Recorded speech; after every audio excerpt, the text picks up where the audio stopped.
How you doing there, folks? It's May the 6th. It's about 10 o'clock, and I'm just kind of shutting down for the night. I'm going to retape my feet. This will be the second time that I've taped them today. I picked up a little better tape, some first aid tape. It's not really what I'd like, but it'll do the trick. It'll get me there. The feet are looking a little bad, but you know what? That's okay. They will survive. I guarantee it. Blisters big again. They need to be leached out, taken care of. But as I've said before, blisters will heal. What doesn't heal is, what do you call it, suicides. Male suicide. They do not heal. So yeah, I'm going to take them up, take care of them. Yeah, that's about it for now. It was a fairly regular, it's pretty much been a regular day every day.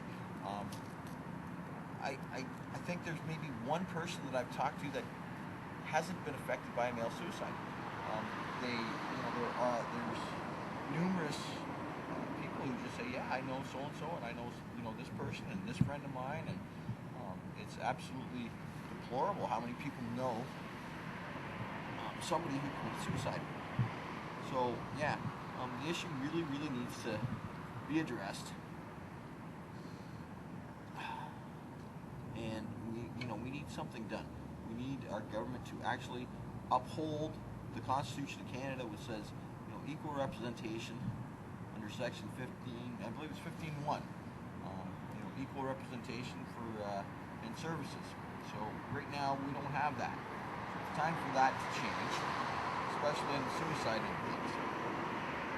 I want to give a shout out to a trucking company that allowed me to charge my phone there.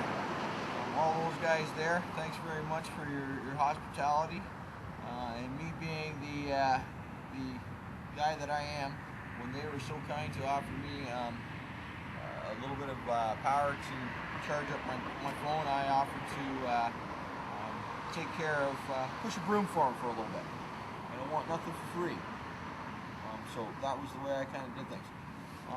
Yesterday, I was walking by, I don't know if I mentioned this, yesterday I was walking by a retirement home, and I happened to look down, and there was a envelope full of negatives that kind of didn't look like they didn't get delivered. So I walked up to the retirement home, and I made sure that they did get delivered.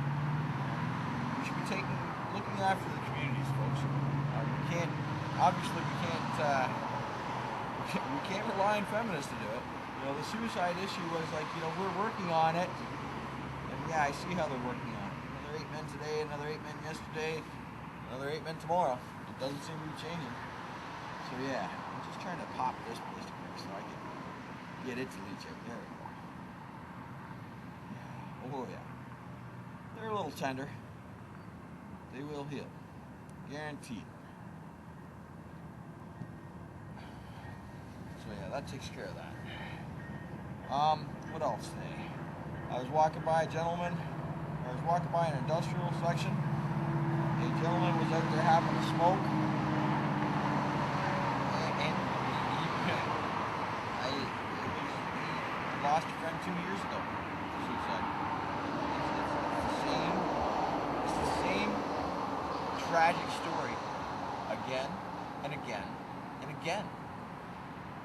And I can point out again, my first experience was that I lost my brother in 1982. Then there was Alan Hema, then there was Christopher Childs, and then there was 2 brothers from the Kramer family.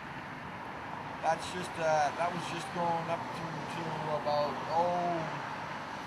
82, maybe say 92, 93, somewhere in there, 94 maybe. And then the most recent one was Earl Silverman. Again, not that long ago, 2013. I would love to put an end to it right now. I wish it would stop right now, like yesterday. I don't want to see another family going through this. What are we doing to our sons and fathers? Why are we doing this? Why aren't we helping them? Why aren't we giving them a hand up? I just don't understand. And nobody seems to be able to give a proper answer on why it's happening.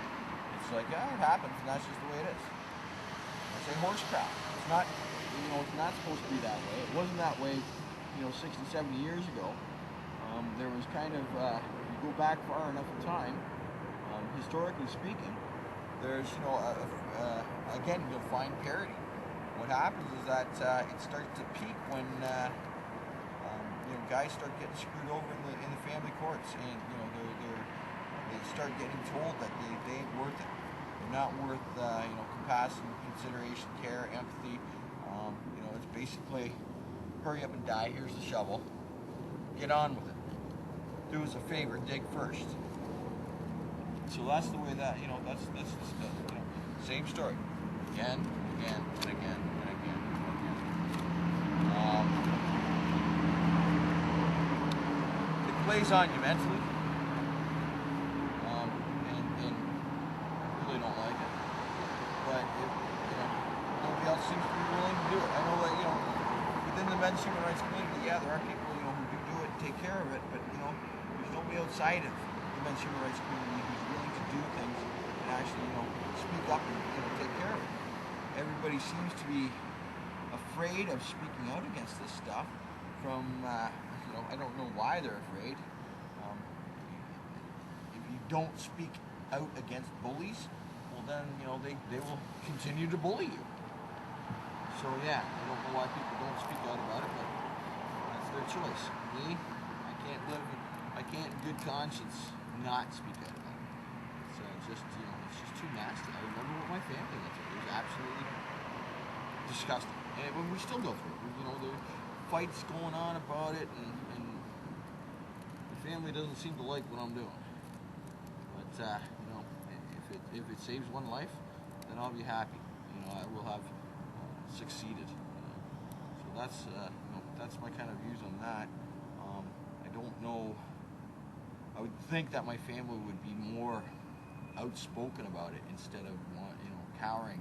But again, those of us who speak out against these things, we know that there's a fairly vicious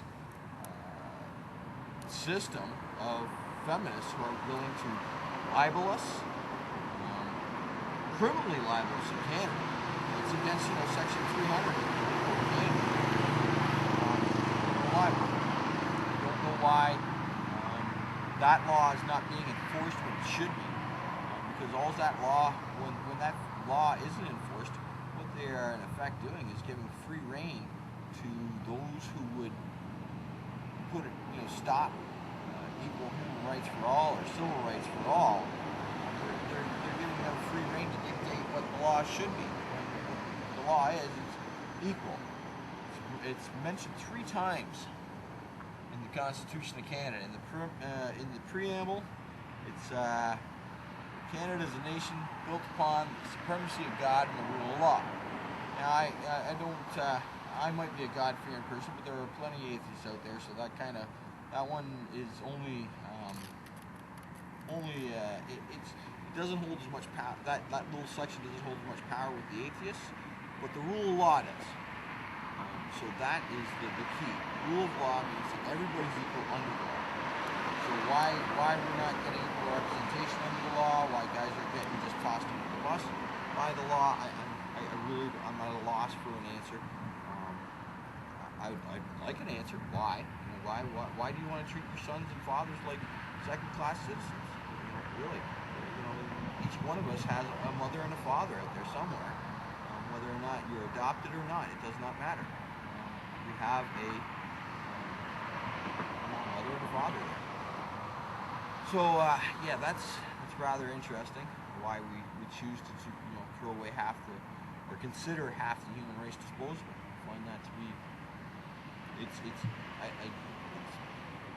interesting in a bad way, morbidly interesting. I don't like it. I'd like to know why. That's what I'd like to know. So that was basically my day so far. My day ended with a quick little conversation with a group of about 4, I'm going to say probably post-secondary education young males. And what I have to say to those young individuals is that rapid and latex, or she's going to get your paychecks. And they got it right away. They understood right away. And I put forth our position about legal parental surrender. how his body, his sperm, his choice. So he should have a choice on whether or not he wants to become a father. And so the feminists who try and shoot that down, well, I say his body, his DNA, his choice. And if they want to bicker about that, then fine. If they want to throw out, his body, his choice, then so much we could throw it. I guess we, what's good for the goose is good for the gander. So, they want to get rid of her body, her choice. That's the way they want to go. Personally, I think, everybody should have a choice. But if feminists want to bicker about that, then fine. Okay, it's good for the goose, it's good for the gander. That's kind of taking those young bucks. They got it. They took a few stickers. I watched them. They didn't toss them in the garbage, so I'm happy that they took them. I hope they spread them far and wide. And that's another thing that I'm going, doing. Sometimes, there's no posts, there's nowhere to hang the stickers. So what I'll do is I'll just, if I'm passing somebody by, I'll just stop and hand them the sticker. What's really kind of interesting is they keep on trying to offer me money. I want something far more valuable than money, and that's their voices. I only want their voices. I only want their voices. I don't want their money. I only want their voices. Money, money can do a lot of things, but the voice of the voters is what's going to change this. So really, it's up to you, voters, who are going to either manufacture a positive change, or you're going to continue to allow this carnage to spread from family to family to family to family unchecked. The numbers roll 24/7. 3 a day in Ontario, so that means 1 every 8 hours. How long will it take until it hits a politician's family? Actually, it hit George Smitherman's family. His husband committed suicide. George Smitherman there. He was the former minister, I believe, of former minister of health. I believe that's what he was. But his husband committed suicide.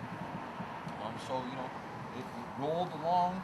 Those numbers rolled and rolled and rolled, and then finally it hit Smitherman and his husband. So I would think that should have motivated people to stand up and say, hey, all right, we need to do something, but nothing happened. So here we are 2 years down the road. I don't know how many suicides, maybe 5,400 or somewhere around there. It's 8 a day, so you do the math. 8 times 365. So yeah, it's somewhere around 2,700. It ain't getting better. It's only going to get worse. As more and more guys get screwed over, and as the laws become more pointed at men, the more you're going to find the suicides happen. It's just it's disgusting. Other than that, well, I'm gonna finish taking off my heels, blisters, finish taking them off, and then I'm going to get myself some shut-eye. Jeb got our spot planned already. I'm looking forward to it. I was able to get my batteries charged, so I'll be bright-eyed and bushy-tailed ready for tomorrow. I had some good food. Thank you to Stephen and JJ for ensuring that I got nourishment to continue on with this trek.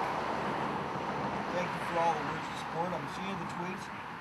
Unfortunately, I don't catch them all because I got a bit of an agenda to make sure that I get to Toronto in time.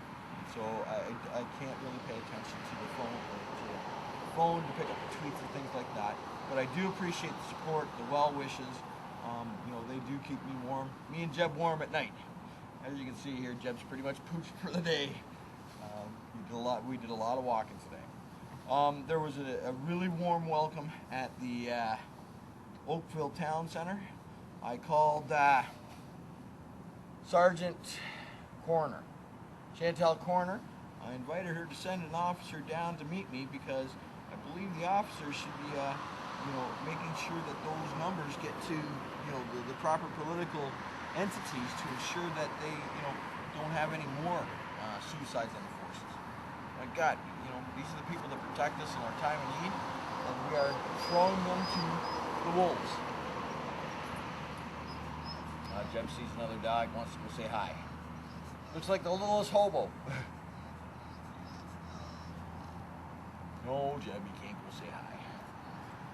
Alright, folks, I'm pretty much done one foot. I'm going to do the other one. And I think this one's minor, actually. This one's been doing pretty good. I'm pretty impressed how my right foot's been doing. My left foot's giving me a little bit of trouble. Oh well, it is what it is. Like I said, blisters will heal, suicides never do. This is Dan and Jeb out, and I'm sitting here at the Ontario Early Years Center here in Mississauga, and I can't think of a better place to start promoting men's mental health. Okay, we need to start early. In 1995, the Canadian government commissioned a paper about men's mental health. They said, start early. We're still waiting, so I can't think of a better spot to hammer home that point. Cheers, folks. Thanks for all the well wishes, support. Those of you joining me in Toronto, right on. If you can't make it, I understand. There will be lots of people there, as I understand it. I'm hoping for that. Those of you who chose not to show up in Dundas, I'm kind of a little disappointed in you. But it is what it is. On that note, I will say good night and take care, folks. We're in this together.